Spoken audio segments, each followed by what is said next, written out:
All right. So yeah, we'll talk about the white paper today, give you everything that you really need to know. I'll show you a couple examples of some really good white papers that are out there, and then hopefully I'll let you get out of here a little bit early. Last class, I let them out about 15 minutes early, which I think they appreciated. So I want to get you out, get you working, get it done, because after this week, the other assignments, Emily can attest to this, like nothing hard is coming down the pipe after this week. So we just got to do it. And so let's get started with a couple things here. All right. These first couple of slides, and I'll try to keep this relatively quick, although I do have some pretty cool top hat questions for you to look at, are more grammatical things that I'm continuing to see in your papers. And so I just want to review a few of these. So coordinated ideas in similar form, that the real way to say this is parallel construction.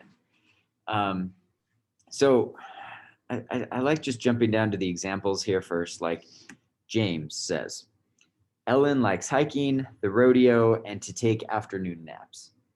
All right, can you recognize the issue there? We're going to fix that by writing that Ellen likes hiking, attending the rodeo, and taking afternoon naps. That's the key here. Let me make this go away so you can see everything. And so with that, let's do a top hat. Okay, so I know I haven't done these for a while, but all right, this is not the hardest thing that you'll do this week. That's the white paper. But go ahead and take a shot at this top hat question.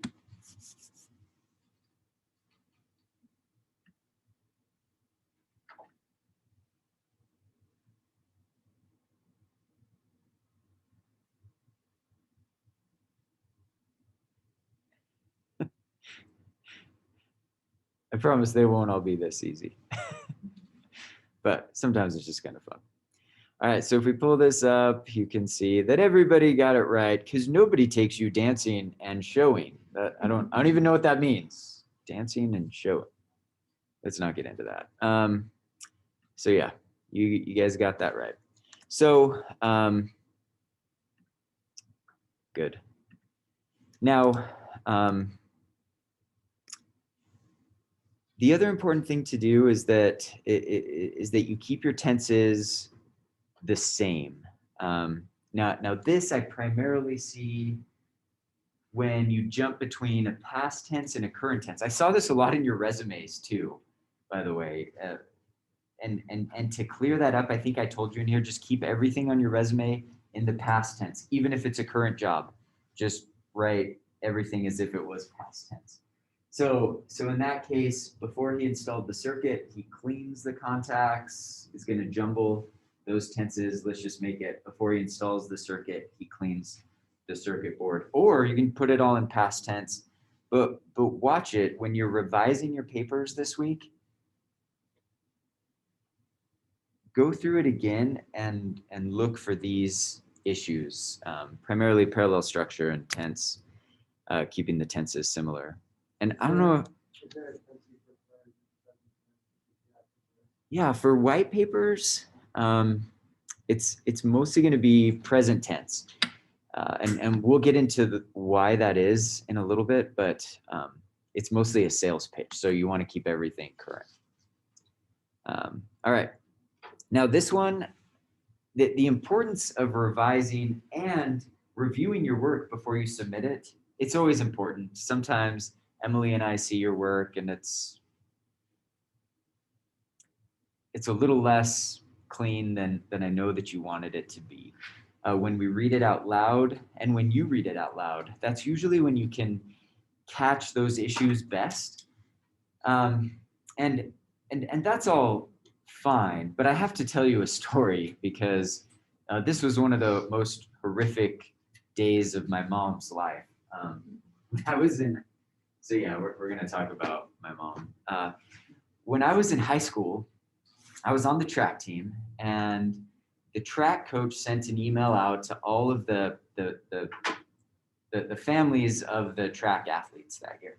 And he was talking about where we were going and how the buses were going to work or just something like that. Now, my mom is something of a grammar Nazi. And anyway, so when she looked through this email and saw that it was riddled with mistakes, like she started vomiting in her mouth and couldn't help herself. So she meant to hit forward and she was going to send it to one of her friends, but she accidentally hit reply all, which would have been okay except for what she wrote, which was something to the effect of like, can you believe this idiot? Oh my gosh, I can't believe he's at the high school, or just something like that. And some of you are like cringing right now. Yeah, it was horrible. So she hit send, sees it go out, and then like sees the list of everybody that it went to, and it's like 50 people, and she's like, "Oh my gosh!" And this, man, like now with Gmail, you can set it so that when you hit send, you have that 15-second buffer to recall it. You know, she didn't have that enabled, and so it had already gone to everybody else. And anyway, the horror that and I remember like my mom just feeling so embarrassed, just to the point of being sick. Like she didn't anyway. She apologized profusely and all of that. But once it's out, it's out, and that's true with all of your writing. But once you hit send, and once you hit publish on that white paper, for example, it's out there, and it's probably going to be there forever. So I want you to be very, very careful. Which actually brings up an important principle that I learned, luckily through others, but but the idea is this: I I want you to, one, when you're writing emails, I hope that you'll always remember like how bad you just felt from my mom, and like be careful about what you write and what you send on emails. Also be careful about what you say. And this is my new motto. I obviously am a child of my mom, and I grew up with her, and I love her to death. She's a little judgmental of people, okay? And some of you have similar moms, or dads, or grandparents, or whatever, roommates. You know who I'm talking about. And and and I grew up with that, and I still have those feelings sometimes. Not about you, like I don't judge students, except for your papers. And I want you to be very careful about what you say. Um, and the reason I say this is I had another experience with a bishop out in Florida, and he and I were talking, and he said something that was kind of rude about one of the members of the ward. Now this was like the door was mostly shut. It was late. Like everybody else had gone home from church, and so the chances of anybody overhearing this were minute, and yet that person just happened to be walking by the door right when the bishop said this thing. And it's the same principle. Don't write or say anything that you wouldn't want other people to hear. And and try not to, here's like the real Christ-like lesson. Like try not to even think those things. But if you're a little judgy like me, like sometimes you'll still think them. But it's easier to make the rule of like, I'm not even going to say those things out loud or write them down in an email just in case it accidentally gets sent to everybody. Just be very careful and cautious about this, because I've seen it hurt enough people's feelings that like, it's nice if you never say anything rude about somebody, and if you never write anything that you wouldn't want others to read about, there's no risk, and your life will be better. So anyway, that's just something. It's part of the reason I always shut the door, because I'm like, what if I said something about an accounting professor, and then they'd be like walking right there. And I love the accounting professors. I also love to make fun of them, but again, And most of them know that. Anyway, some of them are my neighbors. If I was talking about something and like Brother Campbell walked by, I'd be fine with that because he knows me. But if it was one of those other ones that I don't, anyway, just horrifying. I'm just careful, and I want you to be careful too. And the same principle applies to writing and rewriting and editing, everything. Just make sure that it's clean and that is the message that you want to go out before hitting send. Anyway, that's a long-winded way of talking about revising and editing. All right. Let's see here. So this one is interesting. I want you to look at these two sentences and tell me what the difference is in the meaning. It seems like it should be about the same, and depending on the way that you interpret it, it could have the exact same meaning. But there's a slight difference here that I want you to pick out. This is the type of nuance in writing that I think is important for you to start studying and recognizing, because then you'll see it in your own writing. All right, so yeah. Anybody want to take a shot at that? And you guys online can totally do this too, but yeah, I think Brother Harold said the second. Oh shoot! If you're talking, Josh, I can't hear you. Oh yeah. Oh, there you go. Okay. Hello. Okay. Can you hear me? Good. Yeah, I was just gonna say, I think the second sentence is almost like celebratory. It's like Anna achieved something by almost writing 1 million in insurance policies. It's kind of like an award almost. Whereas like the first sentence could have been accidental. It's like, oh, she almost wrote 1 million. Like she might have made a mistake, or that's kind of what I got from it. That it might have almost been a typo. It could have been like something talked about in the office. Yeah, really good picking up on that nuance. The first one is, it's like she almost wrote it, like she was about to write it and then pulled back or something. The second one, I think, is what was really intended by the author of both of these sentences. I think this is the one that they meant to say, like insurance, what are these called? Underwriters. They'll write insurance policies, and maybe like a major milestone is writing insurance policies that in the aggregate total $1 million. And she almost got there. That's I think what was meant to be said. This one, the top one, doesn't really make sense. Like Joshua said, unless she's getting in trouble or something, or she almost did it, but she got cold feet for some reason. Anyway, you can see the difference, and yet it's such a simple change, and yet it, like Joshua caught it changes the meaning of the entire sentence itself. And so this is another reason to revise. Read it out loud, say it again and again. Don't say it again and again, but say it out loud. Have somebody else read it to catch it and pick up on the nuance in your writing. Okay, fragments and run-on sentences. I think this is a fun top hat. All right, let's do a fun top hat real quick. Let me pull that up.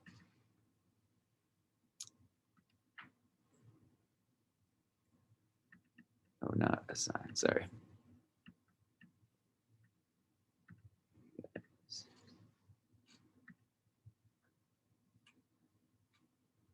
All right, this one's tricky. Which one do you think is correct?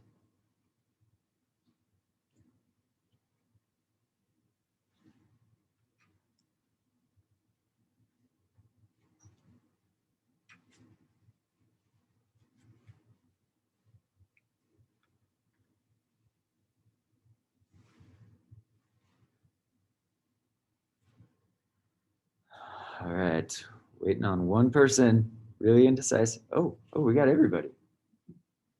Oh, it's like taking off now. What just happened? Okay. All right, take another second, and I'm gonna just close it off here. Cool, I got one more person. I feel good about it. Let's pull this up. Okay. Anybody want to like take their answer and really defend it? You're also scared about it.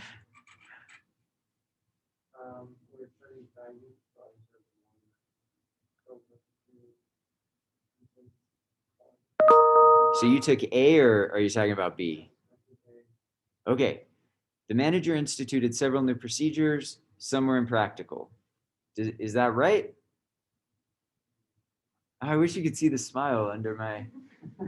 I need your mask. That's so perfect. Dominique has got it. That's anybody else pick something else, and they want to defend their sentence is correct. Yeah. D. I think it just flows a lot better than the rest of them. Yeah, the man. Also, it's kind of wordy, so I don't know. But Yeah, the manager instituted several new procedures, some of which were impractical. Good. Yeah, that works. Anybody else? I went with E. I don't know if someone said that already. Okay, here we'll let Edna and then go ahead. Edna, you picked C, is that right? Yeah. All right. The manager instituted several new procedures, but some were impractical. Yeah, that sounds good. And you were saying, That's the same one I picked. I feel like No, E. I picked E. I want to know. okay. Okay, yeah. All right. So anybody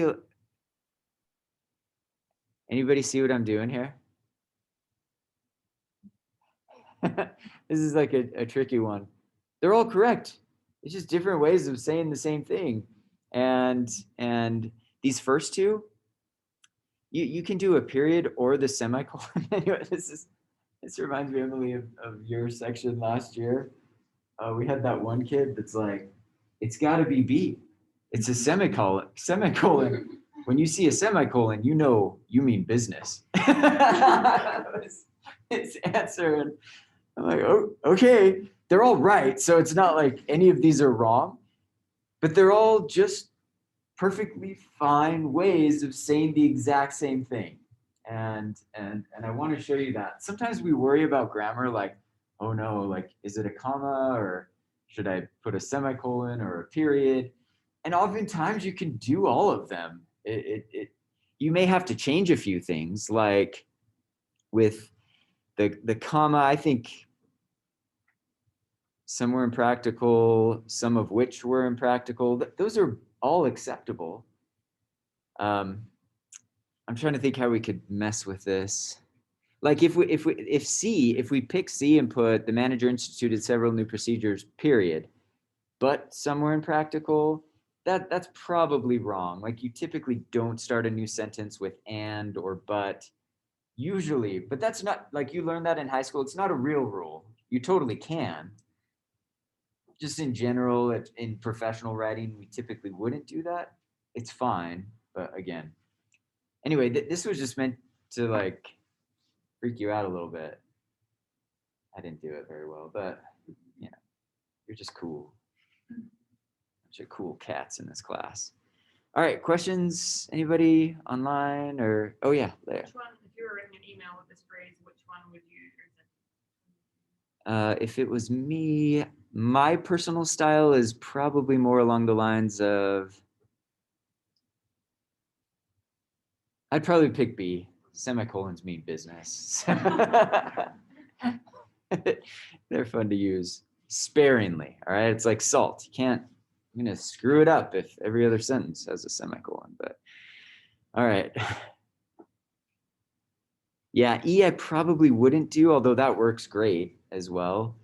The semicolon, however, totally fine. It's just not my style. It'd be yours.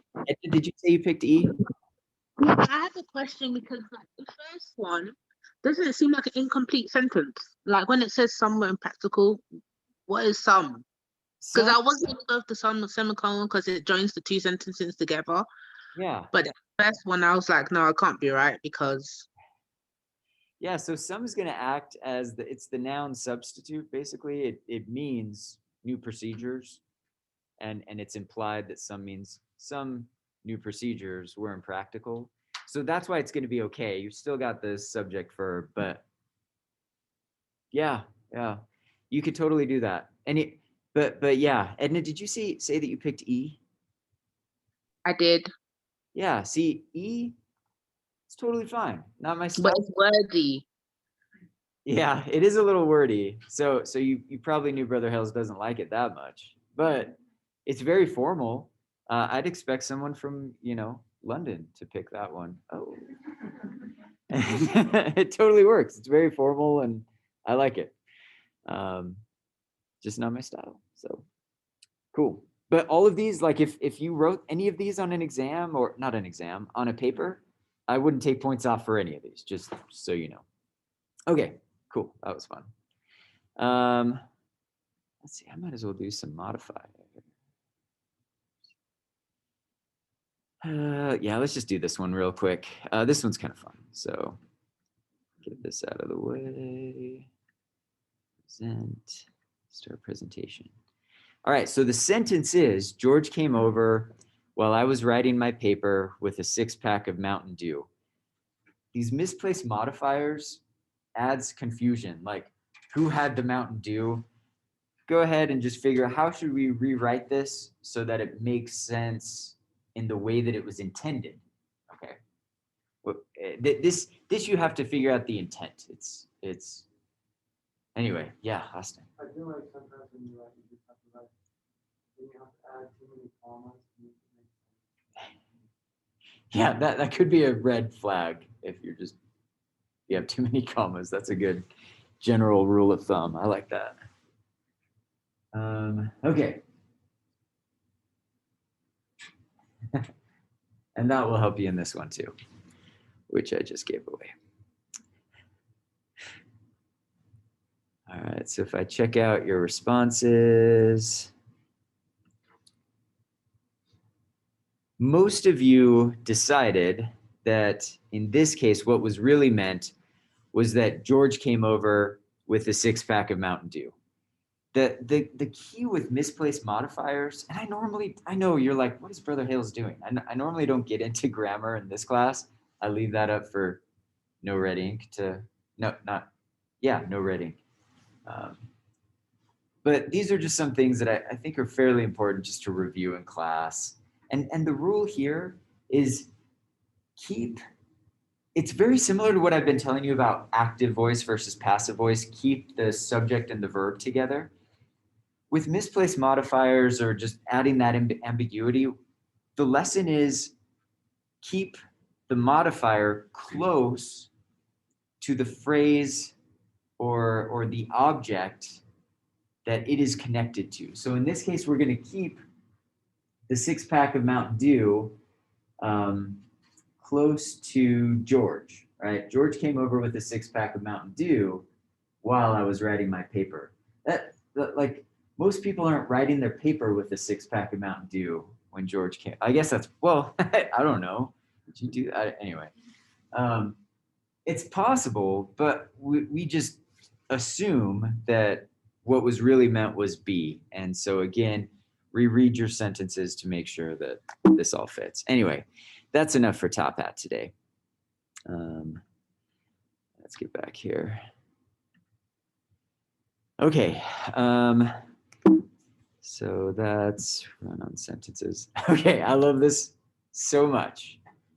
All right, read this and tell me what the problem is with this sign that was actually hung up in a restaurant.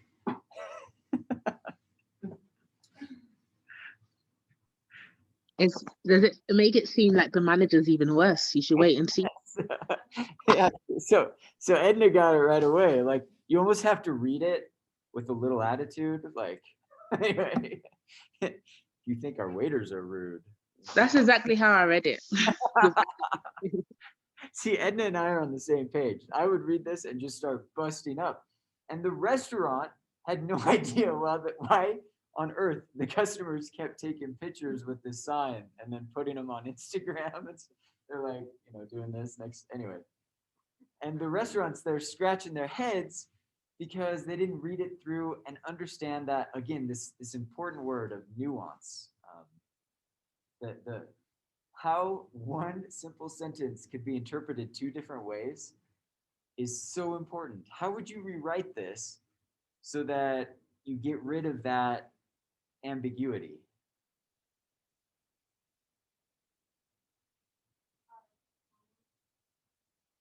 Yeah, so you could add a comma, that helps. Yeah, so separating rude from manager a little bit more and saying like, please see the manager if you believe or think that our waiters are rude. You know, just something like that eliminates this kind of funny. Anyway, we'll talk a lot about business signs because they're so great. My other favorite thing are like the random use of quotations in words. Anyway, these are so funny. Like, please step into our restaurant for food, and food is in quotation marks, and you're like, what are they serving?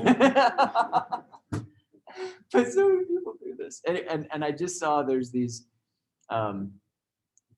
grammar, they call themselves the grammar police, and they've mobilized in most major cities because they'll go around and like fix signs professionally at night, and typically they're taking out these like bizarre quotation marks.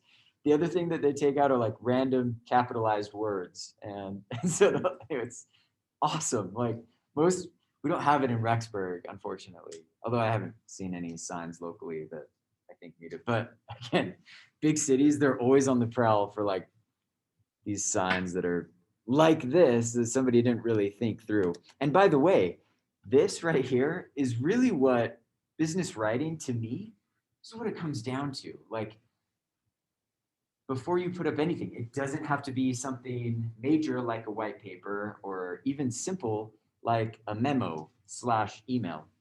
We get to that in a little bit. It can be signs. All of this, it can be advertisements. Oh gosh, advertisements.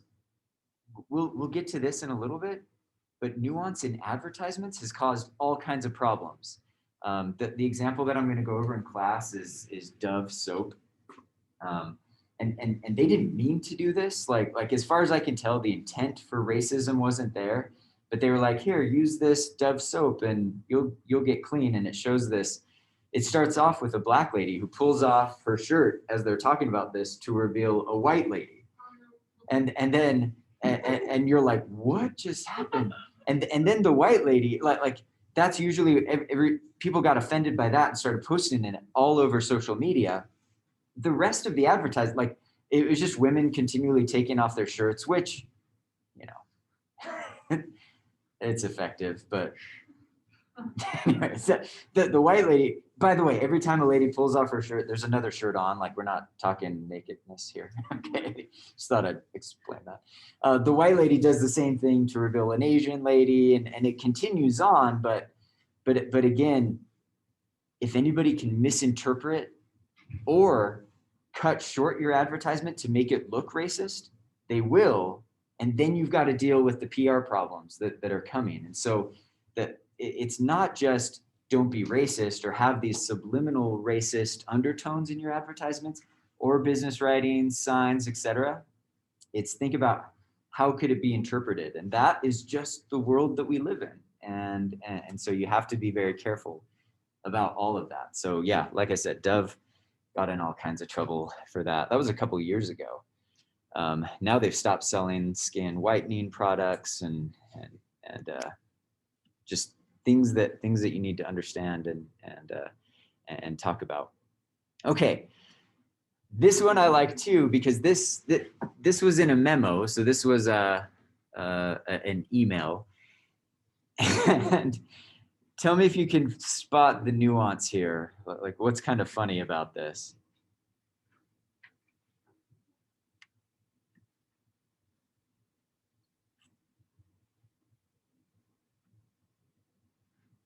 Yeah.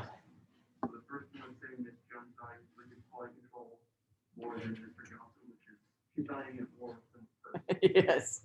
Isn't that funny? Like Miss Jones, she likes, anyway, she must really hate Mr. Jones is what you think of when you read that first one. Whereas we know that the real meaning of the sentence was the second one, and yet it just wasn't clear. And so you can infer that Miss Jones really hates Mr. Johnson.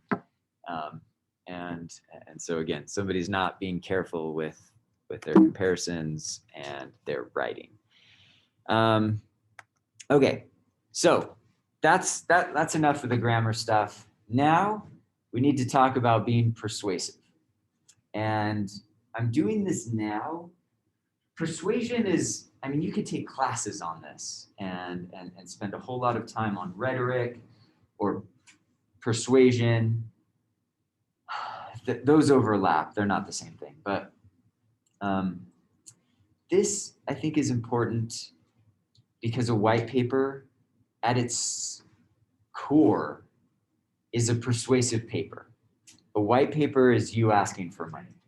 And so to help you kind of get the gears turning here, I want you to think about, I don't have any roommates in this class, right? Like none of you are roommates with each other. Okay. All right. I want you to imagine that your roommate comes to you. All right. So you're going to be the recipient of this statement. I'm your roommate. Not really. Oh, of course not really. I have my own roommate. I have 6 of them, to be honest. There's so many of us. Tara and I were joking the other night. We're like, what are we going to do when the kids are gone? Like, and Ben, my 7-year-old, crap, he's 9 now. Good gracious. He's like, you guys are probably just going to kiss all the time. And we're like, okay. It's like there's such as, anyway, our kids are pretty chill, but the thought of them all being gone, I'm like, it's going to be so quiet. We're going to have so much money because they eat so much food. Like, all they do is eat. I can't even begin. And they're not even that, like, Jessica's 14, so Chandler's almost 12. Anyway, what am I talking about? I have a lot of roommates. They ask me for money, but we're talking about you. Your roommates come up to you and start asking for money. And let's say your roommate comes up and says, like, Mallory, I'll pick on you. Mallory, I need $50. Can you spot me a 50? All right, so yeah, Mallory's initial response is important. Like, what do you need it for? What other questions do you have for me now that I'm asking you for $50? When you pay me back. Yes, yeah, when do I get my money back? Good. Anything else? Yeah, okay, yes. I love teaching business classes because they're like, what interest rate? Or what else do I get? Is this illegal? Yeah. Joshua, I'm offended you had to ask that of me, but yeah, so you have lots of questions to make sure that you are protected. That's and that you have certain assurances that you're not going to get hosed in the end. I mean, that's the real concern here. $50, that's not a small amount. So it's, yeah, good. So, good. The white paper is just that, except instead of asking for $50, you're asking for $150 million. That's really what it comes down for a white paper. It's a way to say, look, investors, there's a problem out here in the world, and our company is here to solve it. That, at the heart of it, that's what a white paper is. All right, so I do want to show you a couple examples. I'm going to start with this one. It's an online proctoring one. And the title of the white paper, we'll get back to this. This is about the worst title that you could ever have. White paper, online proctoring. That would get a C in my class, but whatever. Questions and answers about remote proctoring. You guys are familiar with remote proctoring. How many of you have taken a online remote proctored? Yeah, I figure most of us have. BYU Idaho has a contract with Proctorio. This company here is called SurfNet. If I can get to it, there it is. And SurfNet does the same thing that Proctorio does. Now, why did online proctoring become such a big thing about 5 years ago? Yeah. The big part is accessibility for people who can't make it onto campuses, or if they don't have like accessibility within their testing centers. Yeah, perfect. We had this incremental rise in online learning. About 5 years ago is when it really kicked off. And of course it's 2020. So now it's like higher than we ever imagined it would be. And now we've got a testing center on campus that largely sits empty. in large part because there aren't as many students here, and within the testing center, you're spaced out. I hadn't been in there before, but I imagine it's like most universities. Well, obviously, I don't take tests. I just give them. It's great. My job is awesome. You should try it sometime. But I imagine you before all of this, you just had desks like all crammed in there, much like these, but close. And so yeah, we've spaced them out. I get emails all the time telling me not to do exams that are required to be taken in the testing center, which is lucky because I've never done that. That sounds terrible to me. But the accounting department in particular says, like Mallory knows this, they require almost all of their exams to be secure. Why? Well, okay, again, the door's shut, so I feel good saying this. Accounting professors are a little bit lazy. Oh, dang it, I'm recording it. Oh, this is gonna be on YouTube in a couple minutes. Sorry, guys, you're okay. But my exams, I just write them, so like you can't really cheat. I just write new exams. It's not like, anyway, it takes a couple of steps of, anyway, that's a different thing altogether about why I'm better than accounting. Why am I saying this? I just am.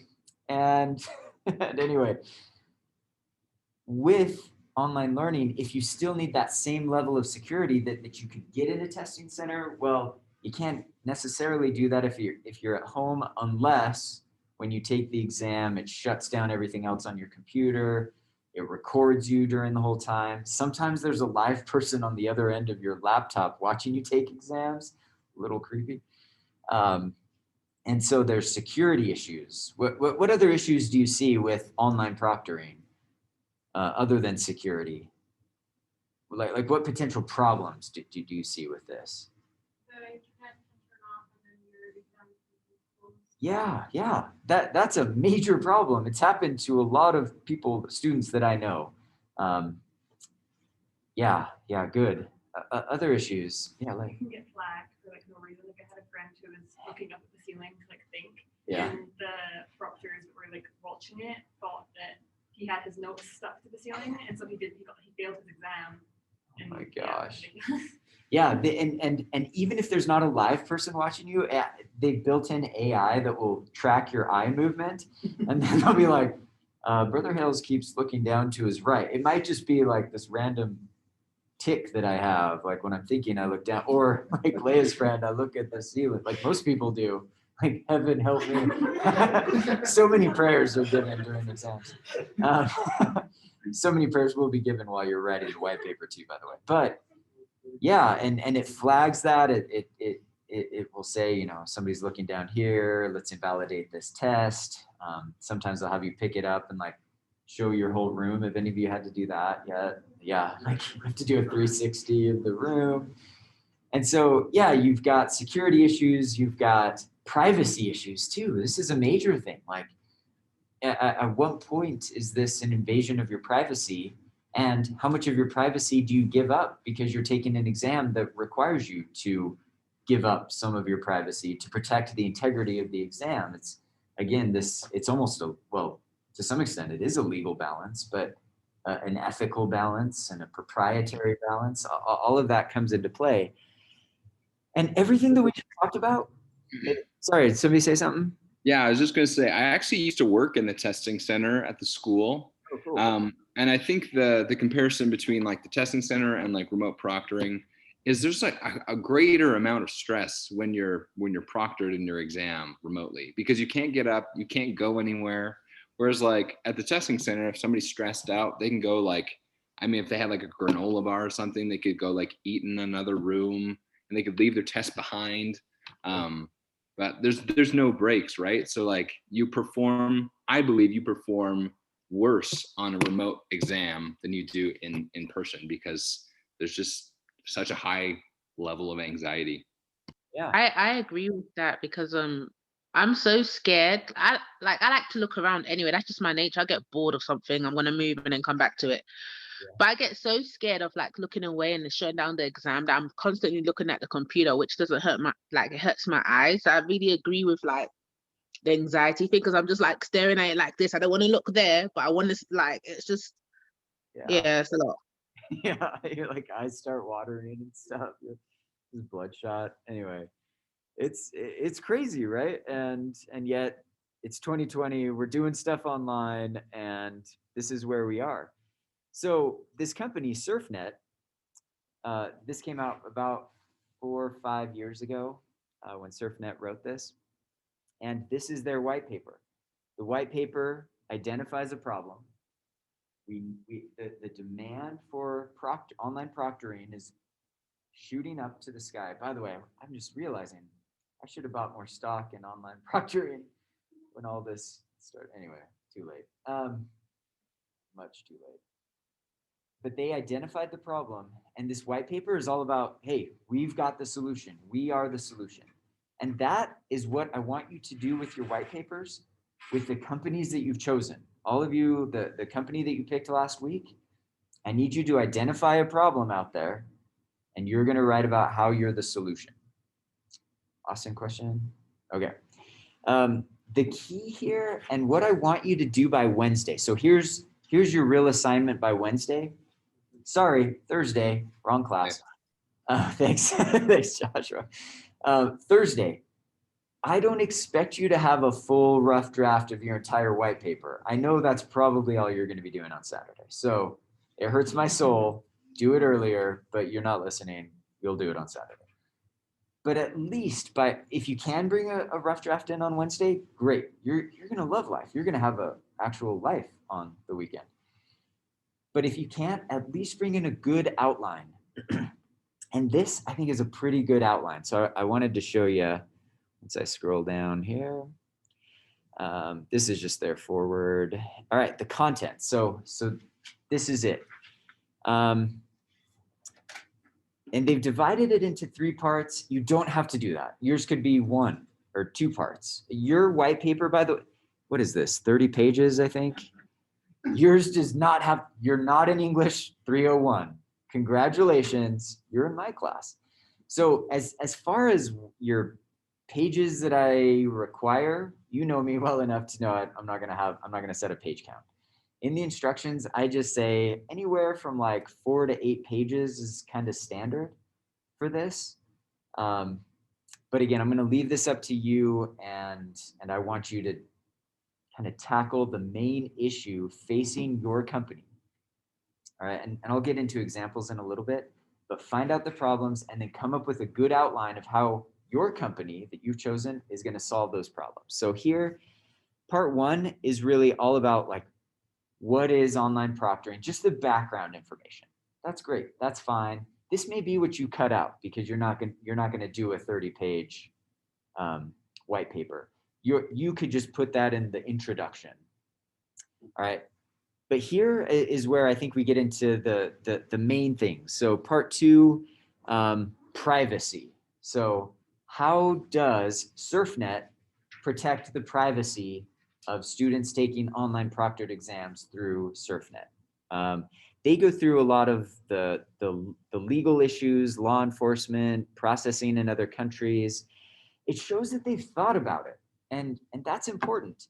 You don't want to like sign up with a company that's never thought about proctoring in Ghana, for example. A lot of our online students at BYU Idaho are in Ghana and Nigeria and Peru and all of these countries that if we're not following their local laws, we're in trouble for that. And so again,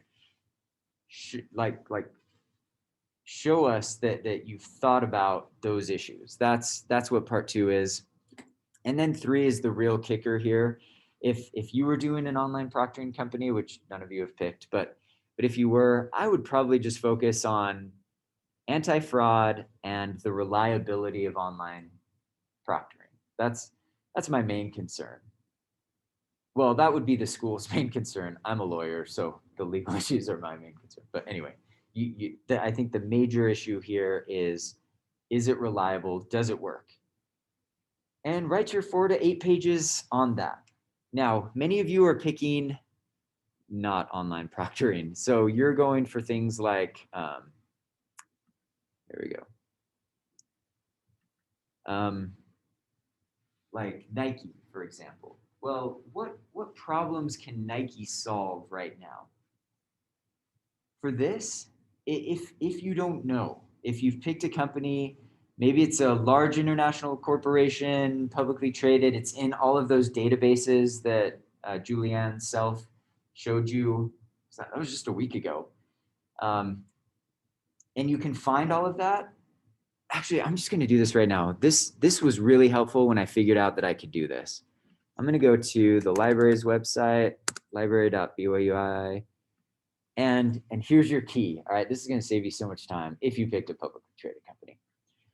You're just going to write in SWOT, because that stands for strengths, weaknesses, opportunities, threats. You probably know that. I'm just going to put in Nike.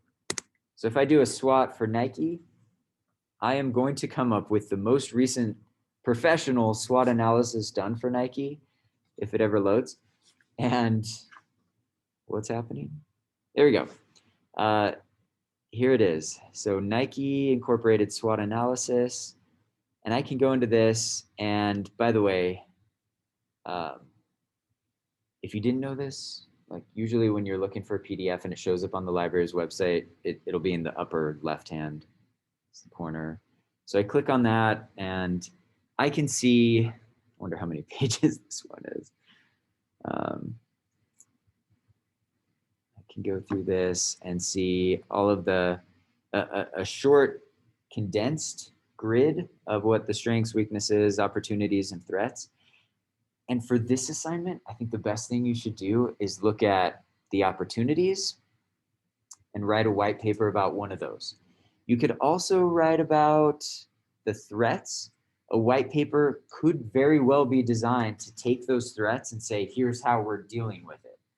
Remember that who's your audience on this? Well, it's investors, shareholders. It's people that want to, sorry, we have a fly, that want to make sure that Nike's up to the challenge that's coming down the pipe. So I think either one of these, either the opportunities or the threats, would be great to tackle in a white paper.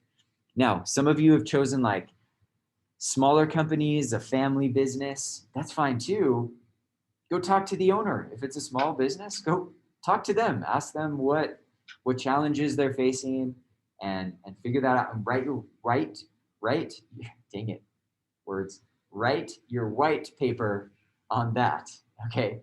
But again, this, if it is publicly traded, that's your ticket. And by the way, this has all the information of how this will go on for lots of pages about how they're dealing with these strengths, opportunities, threats, weaknesses. And you'll get a lot of information just from the library's resources itself. All right. Cool. Okay, what type should you do? Well, I think I just solved this for you. Write a problem and solution white paper. That's what most of these are anyway, the successful ones. And so that's how I would do it. So that's step one, is figuring out what the problem, what the solution is. Step two is going to be doing the research. So that's why I had Sister Self come into the class via Zoom and talk to you about all the resources that the university has. We spend millions of dollars a year on those things. Please use them at least once while you're here. It'll make the librarians really happy. So cool. You can interview people. I have had students get some amazing interviews in this process.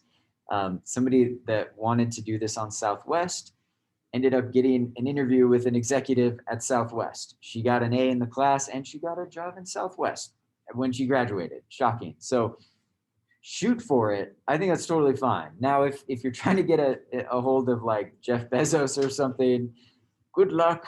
If you do, again, immediate A. But I don't expect that. But again, it's such a crazy year that I think lots of people are willing to help students. And I would say use that to your advantage. Have any of you had a class from Brother Eager? Yeah, okay, so I know this because I'm going to talk about what you talked about yesterday. Is this okay? So, all right, Brother I talked to him yesterday afternoon, and he said, yeah, this is totally true.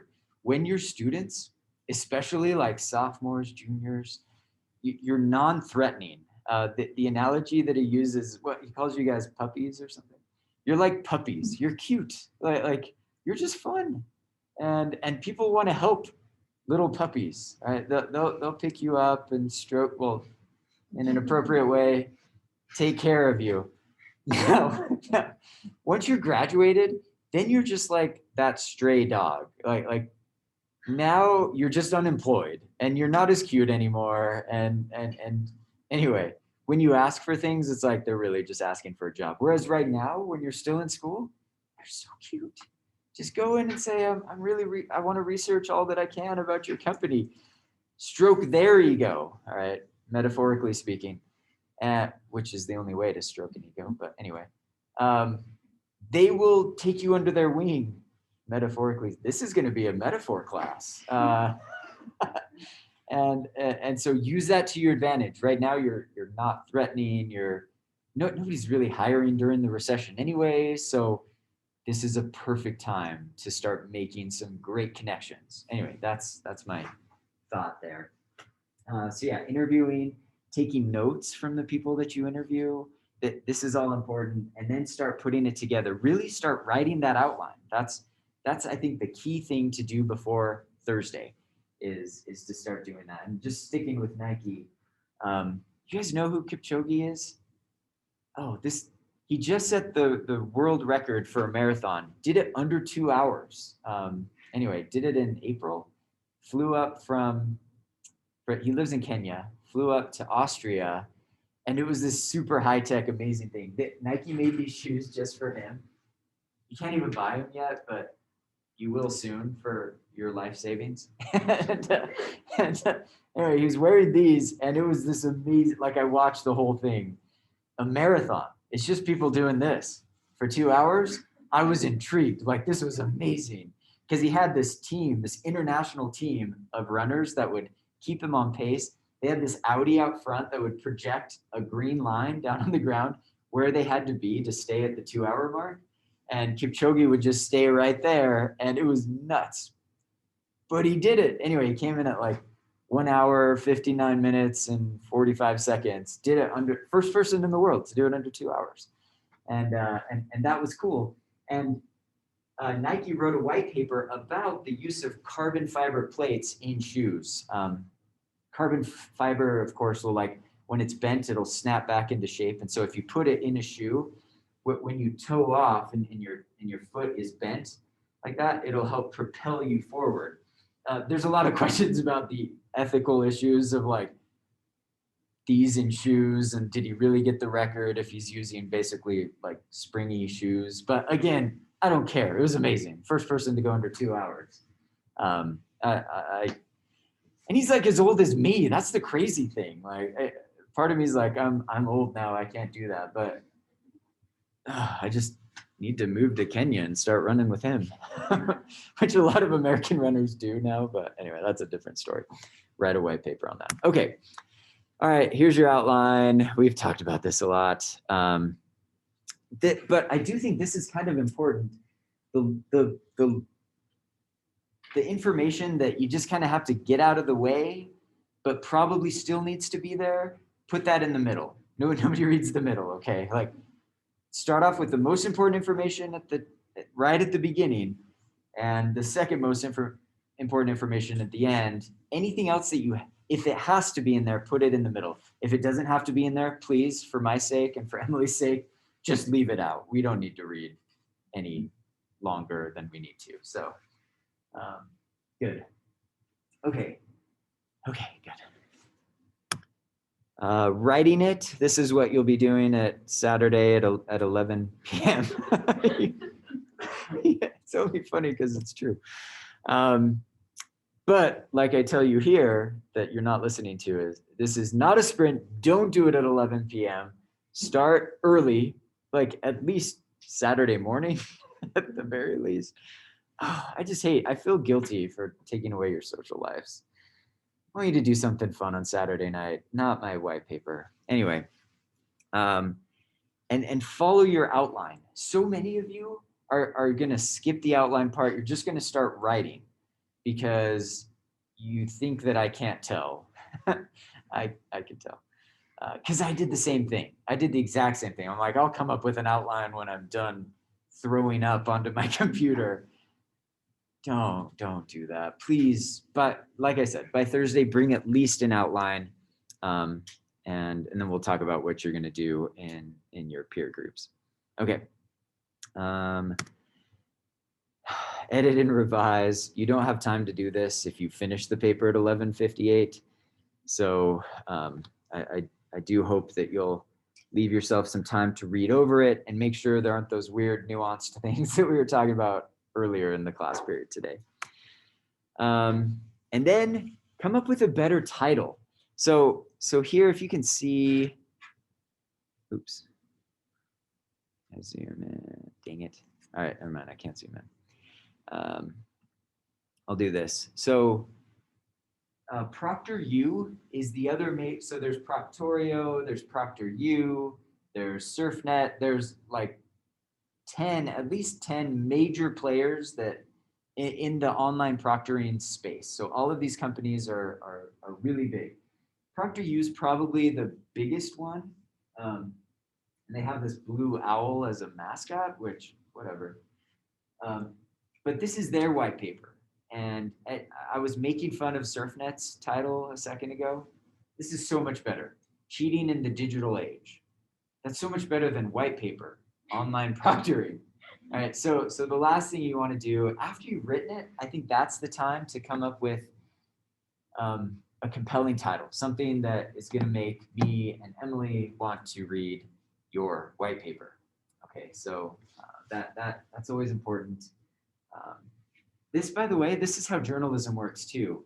When journalists write an article, they never write the title. Oftentimes they don't even write the title at all. It's the editor or the publisher that actually comes up with the titles, because you can get a better feel for what the title should be once the article's written. So that's the similar process for you.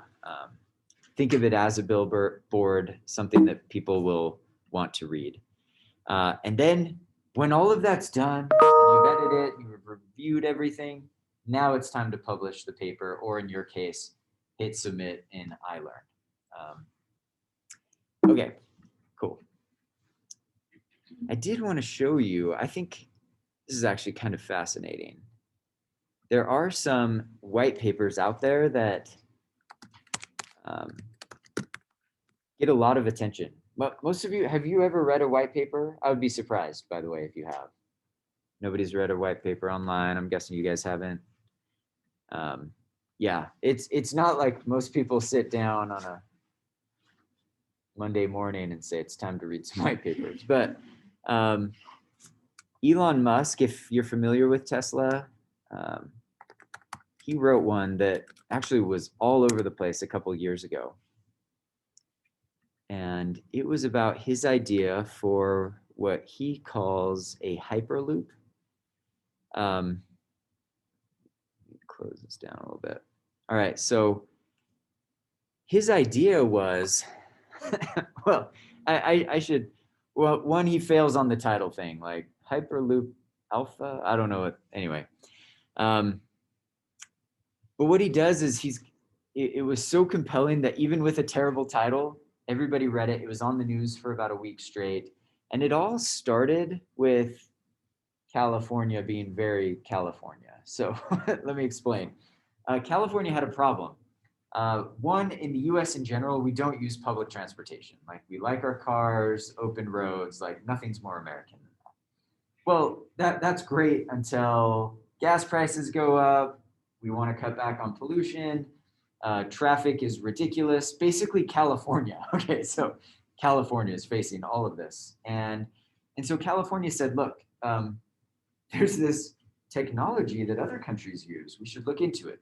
It's called trains. That's so funny because they're everywhere else. But we don't use public transportation in the US. And so the idea was, let's get a high-speed rail between San Francisco and Los Angeles. And if we're really ambitious, let's make it go to San Diego. And so they started looking at it, getting bids. It was only like 60 quadrillion bazillion dollars because it's California. And anyway, before you can start making a railway, you have to, if any part of the rail goes near a body of water, for example, California will make you do like a 1-year assessment of what the rail is going to do to the tadpoles in that pond or something. And it's so California. I can't even begin to tell you. So, but California says, look, let's do it. They voted on it. It passed. Lots of people wanted it. They wanted high-speed rail. They wanted public transportation. Even knowing how much it was going to be and increased taxes, it still passed. So they allocated something like, I can't even remember. It was like $8 trillion, and like so much money. And they said, yeah, that we're California. It's very expensive. You got to buy all of the land using either eminent domain or just buying off people that own this land so you can get the rail up there. And then it ended up being like 3 times more than they even thought it was going to be in the beginning. And so now basically after spending something like $3 trillion, it's not happening. And the only thing that's going to happen is they're putting in a very low speed rail between, like, San Francisco is not even involved. It's like Modesto and Sacramento or something. Like, it's so incredibly stupid. So now you know the background. Now you can read this a little bit. So Elon Musk and he actually wrote this white paper. He said, when California's high speed, which he puts in quotations, which is actually a good use of quotations because it wasn't going to be that fast. When California high-speed rail was approved, I was quite disappointed, as I know many others were too. How could it be that the home of Silicon Valley and JPL, doing incredible things like indexing all the world's knowledge and putting rovers on Mars, would build a bullet train that is both one of the most expensive per mile and one of the slowest in the world? Anyway, he had to add this. His lawyers made him add this later because they found a high-speed rail that was slightly slower, I think in like Uzbekistan or something. So anyway, so they found one that's slightly slower and one that's slightly more expensive per mile. Anyway, the underlying motive is a good one. It would be great to have an alternative to flying or driving, but obviously only if it's actually better than flying or driving, blah, blah, blah. And this is great because everybody was ticked off about this rail. And he's like, look, I've got an option. What we do is we dig holes in the ground. And the idea was to put tunnels. And then you could basically, when you go to like banks and they shoot those little pods through the plastic tunnels and stuff, he's like, let's make high speed pods, basically a hyperloop. And everybody's like, that's insane. Tell me more. Because he found out that it would be a fraction of the cost. You don't have to buy as much land because you're just drilling holes under the ground, and it's safer. He talks about all those, and I should have asked before I said it's safer. I should have said, like, what are your major concerns about Hyperloop technology? And you'd be like, we're all going to die because you're going to get in a pod underground going, it's something obscene, like 1,000 miles an hour through these, inside of basically that right there. You come in, they can sit 6 of you, and you're in San Francisco from LA in like an hour instead of 6 or something. It's just amazing technology. He talks about how it's safer, it's better, it's cheaper. Everything's great, sustainable, lower cost. Again, and it answered all the questions that people had about this technology. And so much so that Las Vegas hired Elon Musk's company, the Boring Company is what it's called, which is awesome too. And they're building tunnels under Las Vegas right now, and it's almost complete. A lot of it won't be this Hyperloop technology because it's just within the city, but you can drive electric cars down into these tunnels and don't have to deal with Vegas traffic, which is almost as bad as California. So kind of interesting stuff. By the way, why we don't have a high speed between Las Vegas and LA, that's something, oh my gosh. All right. So again,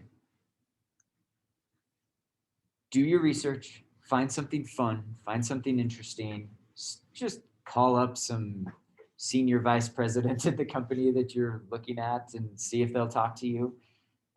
Again, instant A, if you get to talk to Sir Richard Branson or Elon Musk or whatever, like, cool. You can just write out the rest of this semester. I won't even make you do those other assignments. Go big and have fun with it. Any questions about any of this so far? Stop this. All right, good. You know what you need to do. So